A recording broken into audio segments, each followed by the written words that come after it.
Right. How's it going? I'm doing very well, thank you. Yeah, all the better for seeing you as well. It has been a while, man. Yeah, you too. You too. When was the last time we actually saw each other in person? I reckon it had been about 25 years ago, I reckon. Holy I, shit. when you came up, when Area 54 toured your first album, but when Steve was in the band, my first band supported you guys in Aberdeen because obviously you being from down south and me, despite the accent, living up in the north, we did our paths never really crossed too often. I think obviously we kept in contact through email and probably MySpace or some shit like that back in the day. But yeah, in terms of actually sort of being in the same room, it's been or the same little tour van or whatever. It's been about 25 years. Bloody hell. That's Your hair's a amazing. bit your hair's a bit shorter, but you're still looking good, man. Oh, thanks. Yeah, yeah. Well, yours is short too, actually. Oh yeah, a little bit. I briefly grew. I mean, I never had the good like proper like rocker metal long hair like you did. Sort of back in the peak day. I did grow it like during COVID. When there's no, you're not going to an office or doing anything like that. And I was like, I'm just going to give it a crack. And I gave it about 18 months, and it was looking good. But the thing is, it was just annoying me. And like I just as in if I was still playing in bands and going to gigs and all of that sort of stuff, I'd have kept it. But it just having young kids tugging on it and all that sort of shit. That's just. It's hard to maintain. It gets kind of annoying after a while. I mean, I had long hair I grew my hair long about three times, and yeah, the older you get, the more it's just annoying to have. And that just, I don't know, it just doesn't look as good when you get older anyway. I find I think it just looks better to have short hair these days. But Yeah, I could yeah, never. it's still a bit weird to me sometimes. How long's it been short for then? Like certainly This since we time, started. Sorry, this what's that? time, sorry, I've got a Bluetooth speaker, so there's a slight delay. I'm sorry about that. That's all good. Um, this time it's been about 6 years, I think.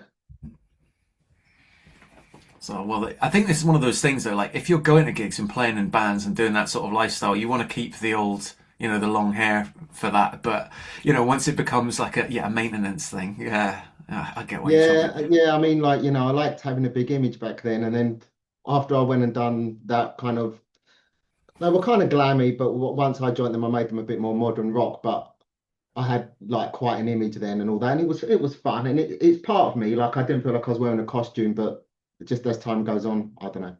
That's it. I don't Well, know. I remember you used to play guitar with like a sort of crazy finger metal thing at some point. I'm sure. I was like, how on earth is that even possible? It's almost impressive at this sort of point. Did that not get in the way, or is it just or you get used to it? Um, there was a little bit around the back that had a gap, and sometimes it'd get caught on the string, and I managed to fold it in or mold it somehow so that it wouldn't do that. It did make it harder, but at that age, I was like, you know what, it looks cool. I've Yeah, it got looks that. good. That was a Danny Filth ring, basically. Like he had the same That's ring.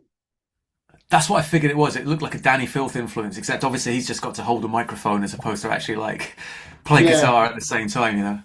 I knew people would just. I mean, I knew people would say, "Oh, that looks really cool," and I liked that. So, I played into it a little bit, but yeah, that was good. I don't know what happened to that ring. I'm like that with various things. I have like Megadeth belt buckles and stuff. That was like, oh, that was cool. Where on earth has it gone now? Like it sort of disappeared off the face of the earth. I know, I know. The only thing I've still got is a Guns N' Roses belt somewhere, but I've lost everything else almost. I used to have a Slash Oh, ring as well. Do you remember my Slash ring? Like it I had a can't top remember that hat. one as. Oh no! Oh yes, yeah, yeah. Okay, yeah. Yeah, yeah. Amazing. So, yeah, what you been doing lately? I mean, obviously you're doing art, but what bands you got going on at the minute? Well, I mean, I took a break from playing music in bands from about I don't know 2000 and let's say 2012 onwards. However, I've recently started picking up various projects again with sort of mates on the local scenes. Nothing too set in stone, but I've got a gig in October where we're doing it's like a Slayer cover band Mm. playing Rain in Blood in its entirety to celebrate its 40th anniversary. And what started off as, oh, let's just learn Rain and Blood and play that at a gig, naturally turned into, oh, let's learn half of like Seasons in the Abyss, Seasons in the Abyss and South of Heaven and what have you. So it's turned into like about an hour and 10-minute long set. So I've Wow. been doing that. And then, other than that, I sort of dabble with the odd little like synthwave bedroom project or a few other little sort of personal sort of things that aren't really bands as such, but more just, you know what it's like when you reach a certain age, you sort of make music with mates as and when your schedules align. So like music was always my main hobby and what I love, but unfortunately, work takes precedent. And as you sort of mentioned, like my life is basically, working, doing artwork because, I'm always busy with it. With people breathing down your neck, and to earn a salary, you can't just sort of dip in for a few hours here and there. It's No, pretty full yeah. on. So basically, yeah, drawing all the time, which I can't complain with because it's my dream job. So all good. Obviously, I'm not interviewing you, but I just want to ask. It was Loaded, your first band, wasn't it? Loaded. Yeah, The band that I played in. yeah, Yeah, that was called Loaded. That's right. And then that was like very like Duff McKagan weirdly had a sort of band by the same name. that's But then right. there was a band that I played in between '03 and kind of '08 called My Mind's Weapon, we actually Yeah, did pretty well. And I'm sure me and you sort of maybe chatted about a bit about that back when you were doing like Bullets and Octane and all of that kind of because that's where we were at that sort of point in time. And we did all right. And sort of we're kind of on that I mean, that lower rungs of the ladder of the UK scene, where you'd get the odd review in a magazine and you'd play a few good support bands, but that sort of we had a couple of singer issues towards the end of it, and it naturally fizzled out, and that's the sort of it's the way a lot of bands go, really. It was well good fun, but like it was proper in that kind of mid 2000s metalcore scene where music scenes were really good fun. And I can't remember if you were even talking about this on one of your recent interview things, or if I heard it elsewhere, but we won't, yeah, it was when you were talking about Camden, right? We mm, won't get back or no one can get back the sort of thing that there was in like the likes of the early 2000s and also previously when if you wanted to be a part of something you had to go down to a gig and maybe speak about it on a message forum or like through fanzines or some shit like that, and just there's actual new genres of music popping up, there's new scenes coming up, everyone is there, you see it evolve. Whereas since, and this I'm not slagging off Spotify or the lack of new genres, but just the way that music is consumed now through streaming and internet collaboration. So like me and you could form a band the next day and put out the best album in the world ever, like obviously hypothetically, but you might never play a gig because the way that you can just work like that these days. And I think a lot of bands do work with like, oh, by the way, the bass player lives in America, so we'll tour once a year. And with all that, you don't have that actual scene vibe. And I don't know if we're roughly the same age, and I think it sort of feels a bit like old man shouting at the clouds. It was better in my day, but I swear you can't get back what it was like 20 years ago. no, you can't. I mean, look, even 54 now is like if it. I said that in the interview. If it wasn't for the technology, this would not be possible. And you know, like yeah, I mean, the technology's changed everything. It's made us all kind of lazy, but it saves us a lot of time in getting together in a room. And yeah, you just can't get back the way it was then. That's it. And there's It's definitely gone. pros and cons of like both things for sure. And for every person that goes, well, Spotify are absolutely fleecing the bands and not giving them any money, there'll be another band that got a big rep through free streaming that actually managed to turn it into like big merch sales or touring. So, and this is not a defense necessarily of Spotify style massive business models, but there it is, great. Like with even one of I've got like a Christmas Slayer project thing, which just stuck that on Spotify, and oh wow, hang on a minute, you actually get some royalties for this for something that I would have never expected to have ever happened. If I'd have just done this for fun as a bedroom project. So Yeah, there is pros and cons to both sides. there is, but I've chose to kind of embrace it because it's where we are and not fight, not fight where we are. Like trying to make life harder by doing it an older way.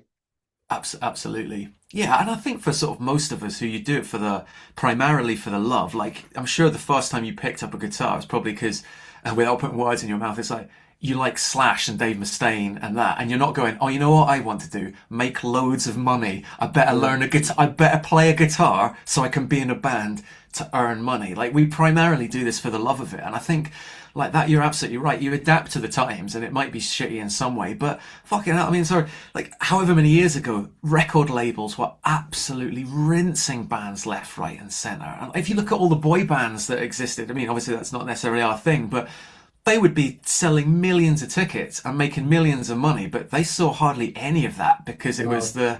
the people who put that in charge and the record labels that are taking it. So it's just somebody else taking your money these days, really. So I yeah, mean, I if get you're it. going out, if you're going out and playing live, I think it's merch. That's the only way because people aren't even Yeah. going to buy, well, CDs. I mean, they're probably, I would like for this new album, what I'm going to do, I'll probably get like 100 pressed and nothing more because what's the point, just as a thing. But no one even buys music anymore. So it's got to be the merch, I think. Absolutely. And like I think it's been really good, especially from my point of view, see this sort of renaissance about from people buying vinyl at least. So a lot of people, even if they don't have a vinyl record player, they want to support the band. You do get like much bigger vinyl sales now than there was all through like probably the late 90s and 2000s, where like obviously the CD was king because if you wanted to hear something, your only choice was you have to go and buy the CD. Whereas like and I've sort of grown through that late 90s 2000s phase as you will, where there were so many crappy album covers because everyone could just bash together some photo montage thing or bad photoshopping and that was fine. Whereas now, like, which has been beneficial to me, people actually want to put a good record cover out to actually Yeah, sell it, because if you want to sell merch, you can't just have like a crap band logo or whatever, or you want to sell an album, no one's going to buy a vinyl that's just like a crappy bit of photoshopping. They actually want true. sort of art to it. So there's it sort of does sort of come in like little swings here or there. So the first thing you did, obviously you were very, very young, but the first thing you did, I think, that started you off was actually the 54 logo. Is that correct? It was, yeah, on MS Paint of all things. Because we had that Yeah, dog shit, no visible scars one, the kind of oval egg-shaped bollocks that the label just threw together. And no one had, no one was, it was weird because no one was really helping us. The label was against us, the engineer was against us, the world was against us. And then this dude that I didn't know said, I've made you a logo. And it was like, well, fucking hell, it's excellent. And it was just the first time anyone had done something nice for us just for the sake of it. And it's stayed the logo from that all the way until the end. I mean, even the last backdrop we had was that I massive. was, yeah. Because it Oh, was sort thank of you. meant to. It was kind of. I appreciate that. Well, I mean, I obviously just did that from. I'm sure we'll get into this. Just as being a massive fan of that first album, especially. Like, I can give all my reasons why in a little bit. But with the name Area 54, it was like, well, it's kind of sort of like UFO based. I sort of try. I mean, I'm not saying it's the best logo in the world or anything. It literally was the Excellent. first thing I did when I was like 17. But it was like, oh, I try and make it look a little bit like a flying saucer, but not too on the nose. So that's what the curves were meant to be, a little bit like a kind of UFO, but not like too cheesily on the nose. So You know that's what it what? I was. didn't actually get that. I just thought it looked amazing. But Yeah, cool. Yeah, it's that's what it cracking. was. I don't know. At the time, I thought it reminded me of, I don't know, maybe it's the shape, but I kind of thought of Metallica or something, just in the It's shape. a little bit like that. You can tell that like I grew up on Metallica and Megadeth and Iron Maiden and all those bands, and that's the whole sort of reason that went into it. But yeah, I think I did the first one that I did for you, which was used on Beckoning of the End, was that was literally the MS Paint, like pixel drawn pixel by pixel on MS Paint. But I definitely at some point redid it in Photoshop, and I have no idea how good that one was because again, it was like I was literally learning on the fly how to use Photoshop.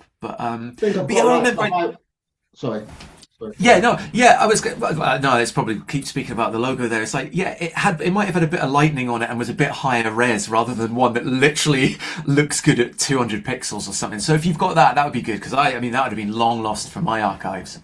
I'm almost certain it's somewhere. Yeah, I'm pretty sure that when I started this journey of diving back into 54, I came across it. So it's somewhere, and I'll obviously find that and get that back to you at some point.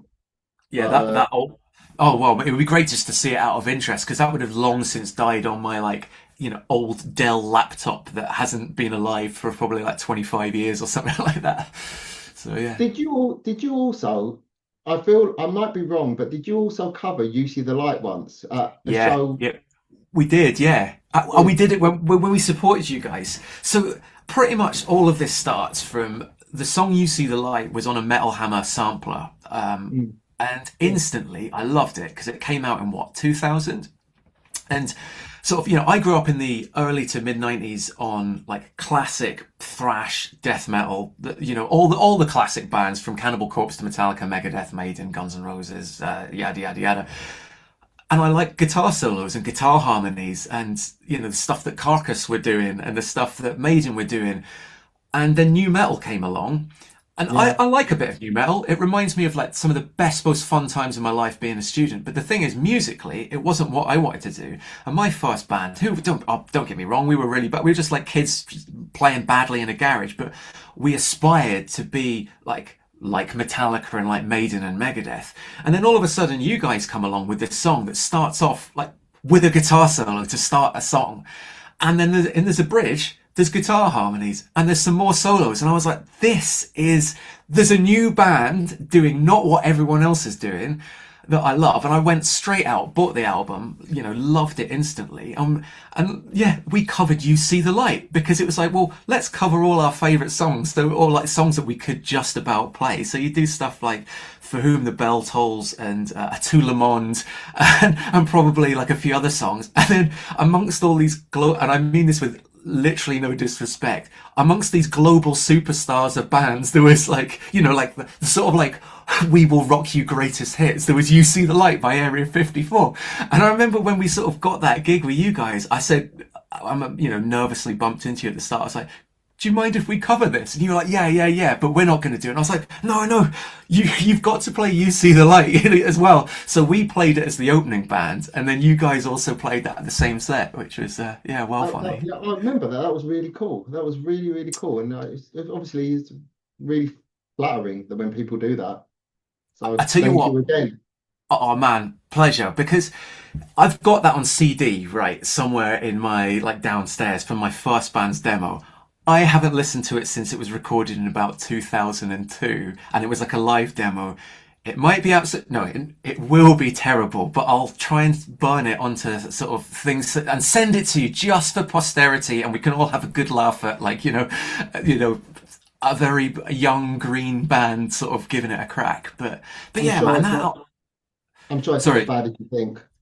I hope. Well, yeah, we at least got a decent drummer by that sort of stage. But you know, I remember those solos were a bit beyond my ability at that point, but I gave him a good old crack and that. But I mean, it's just like, you know, local. We had no aspirations to do that, to even be a band, because at least when you guys, sort of being from London, come out like with more talent and more exposure and probably more graft and more opportunities, it was like, to me, that was like proper band, not just like local kids in any real band, real record label, good songs, good musicianship. We were just like kids that, do you want to learn guitar? Yeah. Should we form a band because we're the four people who know each other that like metal? Oh, let's give it a crack. There was no aspirations to be any good whatsoever. But when I saw you guys were playing Aberdeen, it was like, right, we better at least practice and like let's get a support slot. And I think probably literally that was the springboard for my entire career. That sort of moment. If you want to really bring it, if you genuinely want to bring it back to a singular point, it was everything has stemmed back from being involved in the Aberdeen band scene, which kind of came from me going to my band, let's get the finger out so we can support 54 when they come and play the shitty venue. So, That's yeah. really cool. What was it? King Tut's? Was it King Tut's? No, King Tut's is Glasgow. It was called Lava, I think. It was Lava. Uh, which has gone. It had various names. Keth, it might have been called at a different time. King Tut's is in Glasgow, which is an amazing venue. When my bands got better, and or a different band got better, we went and played there a couple of times. And I tell you what, it's one of the best venues I've ever played. Actually, like smallish capacity, maybe 350 or something like that, but one of those beautiful venues where it's wider than it is deep, so everyone feels like they're in the front row and you can see every face. And the sound guy was amazing. And we played there with the band Enter Shikari, who are still actually kind of relevant. And they were so impressed by the sound guy at that venue, they actually hired him to be their permanent like tour Wow. guy after that. So Well, yeah, sorry, that's. most sound engineers didn't really make an effort from my experience. They're just like, I remember sometimes I'd want to say like, hey, can you turn this up? And he'd be at the fucking bar having a pint. And I'd be Mhm. like, mate, Yeah, over here where the band is, you know. yeah, So man, you're really most up of them. against it when, you know, when you're a small band, you're really up against it because no one gives a shit about you. And Absolutely. you're up against it from the moment you know, start really. And there was no different for 54 all the way until the end. I mean, like you said, it starts with love and then it by the end it was a really heavy weight, where you don't know why you don't know why you're doing it anymore, but you haven't made that realization yet. And like now again, it's like I call it a labor of love now because fuck, it's hard work. Jesus Oh, Christ. absolutely, man. And this is one of the things that obviously you and I maybe talked a little bit more about this 20 plus years ago when we were more in like regular contact, when 54 was still going. But from my point of view, I think chatting to you realized it sort of shattered a lot of illusions about the sort of beauty of being in a band in the sense that, because I obviously looked up to you guys as like, here's a good band. They've got a record label. They're touring. That seems like kind of the dream. Okay, you're not playing Wembley Arena yet or anything like that, but you obviously met a load of famous people from the bands that you loved, and we're doing all that as part of the scenes. So from an external point of view, you go, oh, it's a lot of sunshine and rainbows. But then it's only when you sort of chat a little bit more about it, and obviously you've put a bit of some stuff about that out on various on your YouTube. But it's kind of shit how much can exist in the industry. I actually feel really lucky that I never, when I was in my band, the label that we were on, they were phenomenal. They were a really nice band called Basic Records, who went on to greater things. And the guy who set that up, he's now head of A&R at Nuclear Blast. Lovely guy. Shout out to Nathan and that. But almost all the bands I've got to work with have been really sound people.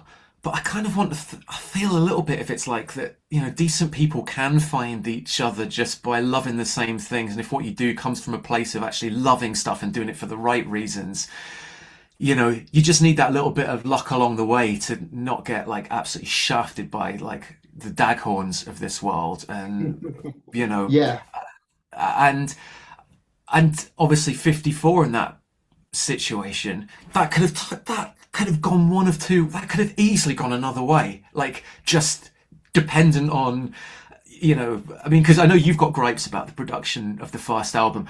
I kind of love it because it's all like good memories. I'm not saying it from an objective point of view. And I remember even back then, I kind of loved it despite its like not sounding like the machine heads of this world that were coming out with killer sounding records at that time. However, when I go back now, and I go back to that album all the time, I kind of love it because it just reminds me of. I judge it in the way that you listen to a Black Sabbath record and you put on Paranoid and you don't go, well, that sounds like dog shit compared to Fear Factory or Manufacture or whatever. You're kind of judging it on a different sort of thing. And although No Visible Scars came out in 2000 when obviously production had reached a certain point, like that doesn't affect my enjoyment of it years later. And I'd at least like you to know that because obviously you being a part of it, like it's kind of you view your own art so differently than other thank people you. do. It means a lot to me. Yeah, I mean, obviously for us, because we got so hurt in the process, it was always like hard to look at, like we hated the artwork. And when I said, like I don't want to bang on about 54's past, but when I said to the label, I don't like the artwork, I got fucking massive bollocking. And I was just like, Jesus Christ, you've just said, here's your artwork, there you go. And I was like, but I don't like it. And it was the same with the engineer. I messaged them and I said, I don't, he's fucking it up. And I got a massive bollocking and I'm like, holy shit, we're fucked. I realized we were really fucked. So for Rob and Adrian and Laura, when I spoke to Laura about it and I said to her, at the very start when I said, shall we put the stuff out? And I said I'd have a chance to fix it. She actually cried, to me because she was like, oh my God, finally it might be okay. And I was like, oh, it will be okay because as much as you can't polish a turd, I guarantee you it will sound much fucking better. And we're going to fix the fucking artwork. And when I said the artwork, she cried. So Yeah. it's like, I'm doing it for all of them. Even I don't know Rob, even though he's not here and stuff, I'm doing it for all of them. And for me, obviously. But yeah, I'm just really glad. I'm really glad that we're here, and I'm really glad that I made the choice before I knew. It was sort of as I was thinking about 54 to make the Instagram, and I was like, I'm gonna find Dan, and I went and found quite a lot of people from my past, sort of linked to 54, and I was really glad I found you. You've turned out to be most of the people that I got back in touch with turned out to be a bit of a waste of time, but I knew you'd be cool. And when when I spoke to Laura about doing the artwork, and I said we should get Dan to do it if we can, because we were trying to keep this circle very small, and we only want people that are in the family, if you know what I mean. So I'm really happy to have this discussion that we're going to have. Oh man, it's absolutely. Well, because this is genuinely true. When you hit me up on Instagram, I said this, and this is absolutely honest to God's truth. For the last, ever since we sort of stopped, I say stopped speaking as if we made a decision to stop speaking, but you kind of like went a bit off social media for a while. Pretty much every year I'd be sitting at my work, because I worked in an office job and would just do art part time back then. I'd go, I wonder what Larkus is up to. I'll go and see if I can find him somewhere. And I'd always search for you, but there was almost like nothing online anywhere. And, you know, it's one of those sort of things where I'd still do it years later, like genuine, like decades later, kind of just out of hope. You never know what's going to happen. Still nothing. So when you like message me out of the blue, like, oh, hey, is this the Dan that did either our logo or this like bit of fan art or whatever it was? I was like, holy shit, no way, man. How's it going? You know, because obviously I think one of the benefits, you know, we don't have the same sort of relationship as I'm sure you do with many people, but ours has only been, although sort of smaller, just positive stuff really. Because, you know, I was a sort of a little bit of a mate and a bit of a fan and somebody that you don't really owe you anything or vice versa. So there was never any sort of, there was never a reason for us, let's say, to fall out or have difference of opinions in anything, because our relationship's just purely been like, almost like pen pals, if anything like that. Or it Yeah, was, you know, once upon a time. But yeah, it's been really nice because I tell you what, it was probably a year and a half or something ago, something like that. You spoke to me and it's just been nice to sort of have the odd little message here and there and just sort of chat about things. And yeah. also like really selfishly, I really enjoyed seeing, like you did a lot of Instagram posts sort of documenting certain things of the Area 54 stuff and also now some YouTube stuff. And for me, just from a fan point of view, like, or a 25-year-old fan, it's been really nice to kind of learn more about the history of it and all those little bits that would have been, like, I'd have ate that up, you know, back in the day. But that stuff didn't necessarily exist around then No. about bands, you know, so it's been really cool. Well, it means a lot to me because obviously I'm on this journey now where I'm documenting my band life on YouTube, and like I know, no one's really interested and I don't really care. But when people do come along and enjoy it, like the old fan Mad Cav who's quite busy on there and things, obviously it means a lot to me, and I'm really glad that you said that because it makes me happy knowing that someone cares. Oh yeah, man, absolutely, man. And I've always viewed this as well. Like I'd rather like if I said a joke, I'd rather 10 people that I liked like found it really funny and totally got it than 2,000 people kind of gave a half-hearted cackle, because you realize at a certain point of time, if you're not doing something to make millions or like as a kind of a job, you're kind of doing it primarily for yourself, and then also if just even a small handful of people kind of get a big kick off that, then Mm. that's great. And my entire art career basically stemmed off of doing dumb, selfish shit for myself that I thought was funny and thought was amusing, and I thought if 5 people get a kick out of this, then that's brilliant. That's better than like, you know, I've done it for myself. And then there's also a small amount of people that also can enjoy it. That's a bonus. And you just never know what's going to happen from that sort of thing. You know, if you just put out stuff that you love for the sake Mm. of it, the amount of people that really kind of care, that's not the sort of game. That's not, it's how much it means to the ones that do discover it, I suppose. And like, yeah, and like, again, like growing up to me, Area 54 were no different, like, than any massive band that sold hundreds of thousands of records, because you don't view it like that. You kind of equate it to, I enjoy X as much as Y, therefore it's all the same thing. Especially when you know, you all exist in literally a different country than I was. You know, Yeah, so well, the since coming back, I just felt like there was a lot of weight on me in terms of not having ever had the chance to discuss a lot of stuff that's happened, and it's been like just really helpful mentally for me to kind of get some of that shit out and actually say things, and you know, kind of get to have my say, because I kept quiet while I took a lot of shit from people over the years. I didn't say a word, but then just this running out of time. I think I got like 10 minutes. 10 minutes, yeah, So it's going to take two. We'll get back it's all to. good.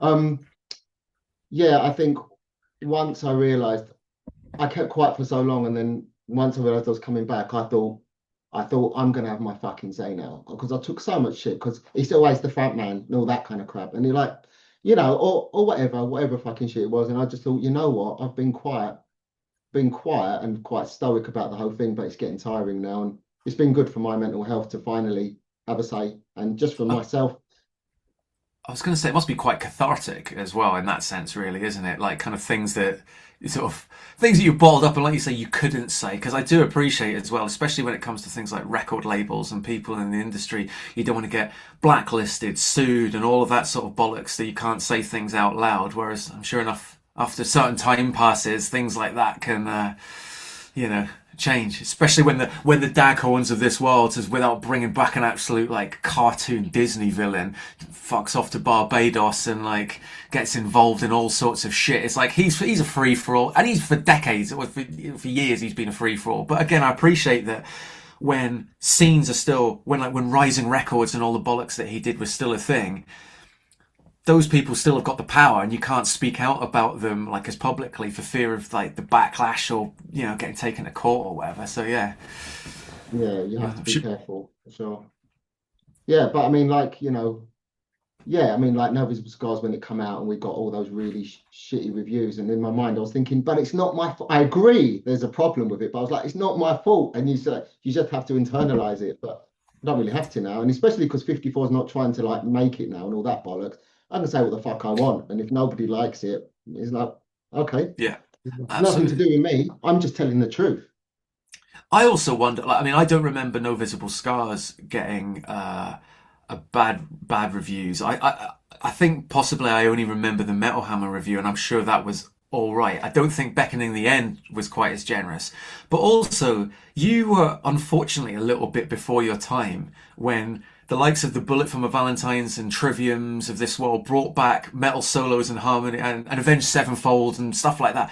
Brought back that kind of classic metal to the mainstream Yeah. probably about 5 years after you had given it a crack. So it wouldn't surprise me if a bit of it wasn't just, say, production or artwork, but also the playing somewhat retro metal in an era of new metal where reviewers aren't wanting to, as much as reviewers don't think they're biased, they definitely are in terms of reviewing things positively or negatively based on what is popular and going to sell Oh, magazines at the time. for sure, for sure. If No Visible Scars did get, they need a new singer. I mean, I wasn't the best singer, but they need a new singer. They this, they that. Solos aren't cool anymore. There was lots of reviews that said this kind of shit. At the same time, we were getting, oh, they've got the girl bass player, that kind of stuff, and it was just kind of a lot of insults coming at us. And then when Bullet for My Valentine and Trivium and all those bands came up, suddenly people were saying to me, "You're ripping them off," and I was like, "Fuck you! I'm ripping them Yeah, off." Like, yeah, so that it was, was it was, as a young man, it was very hard to just be like, holy shit. Like, now that it's becoming cool again, and you have people like Rob Flynn saying the solos are back now, the harmonies are back, and I'm like, you're saying it like it's cool, yeah, yeah, but yeah, but yeah. obviously I don't give a shit. I look at the whole journey had to happen exactly as it did. I'm cool with the whole thing, and I'm at a place where I'm in a good place, so That's it's all oh good. mate, that's really good to hear. It's also just fun for me to sort of chat about this from a like even remove Area 54 from the equation, just sort of how interesting scenes like that evolve in time, and especially things like the guitar solos back. It's like fuck off. It never really died. It's just a lot of people decided that they were going to try and not put them in to keep selling records in that era. Like it's like I obviously wasn't really in any bands that sold any more than like hundreds of records rather than into four figures or whatever.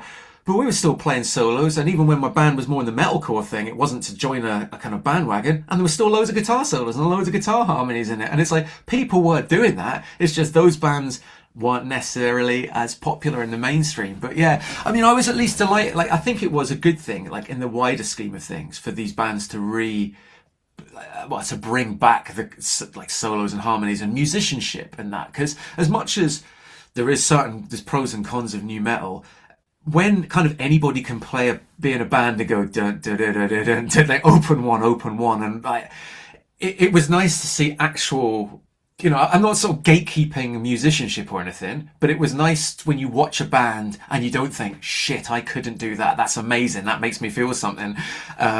And I think a lot of those sort of metal bands from the mid 2000s onwards did inspire musicians to actually go and work harder and be better at their instruments rather than just get the right haircut or jeans or fashion shoot and all that kind of Yeah, malarkey. So, um, pros and cons of everything, but yeah. yeah. I know. I agree with all of that. But yeah, I think in the band you just got to do what you love and take it all on the chin, whatever you're doing, and that's what 54 did. And I think every band out there should just follow what you want to do. And if it's trendy, great. And if it's not, it probably will be if you last long enough. Yeah, I think to be honest, we're actually seeing way more and more of that because when was the last time there was actually a kind of trendy music scene? What, like in the metal industry? It was what, Gent in the like mid to late 2000s? And that was like it was 20 years ago now. To my mind, there hasn't been, you might get pockets of like certain modern hardcore in the way of Knocked Loose or whatever might sell more tickets at shows. But in terms of there being an actual bandwagon that people jump onto and musically rip. I haven't seen that in like decades. So I think it does give bands as well, especially as they're not making millions or whatever, because you can never record another Black album. No one will ever do what Hybrid Theory did, for Linkin Park, where they sold 20 million records. You just can't do that. So I think bands actually do have to do stuff. Because they like it and think it's good and just do whatever they want. Because other than that, you might go, oh, here's a TikTok thing, which might get them massive for 10 seconds when everyone's taking a shit for 1 year. But that's not going to be a sort of sustainable thing, I think. And that's why it's if you look at the headliners of all these festivals these days, it's all still like Slipknot, Judas Priest, Lamb of God, Metallica and Maidens of this world. There's so few new bands that are coming through that are actually reaching headline status because it's almost impossible for them to make that size, that stratospheric big. However, there is loads of great bands at that sort of mid tier who do like, I mean, I keep up with to date with like a lot of modern music, metal music, and there's so much good stuff of all genres coming out, which is brilliant. And I think, Yeah. I'm yeah, really out of so much, touch. man, I'm so out of so much. touch. Like I really don't know. Um, okay, I'm gonna stop this and then I'm gonna have a piss and come back and start a new one. And then Yeah, is that okay? awesome. Yeah, perfect, man. Catch up in a few minutes. All right. Cheers, mate. So what do I just hit record again and it stops or I can don't know. I've never done this myself. okay, Edit it all out right. in post. Fingers crossed. Cheers, mate. Bye. Right, see you soon. Bye.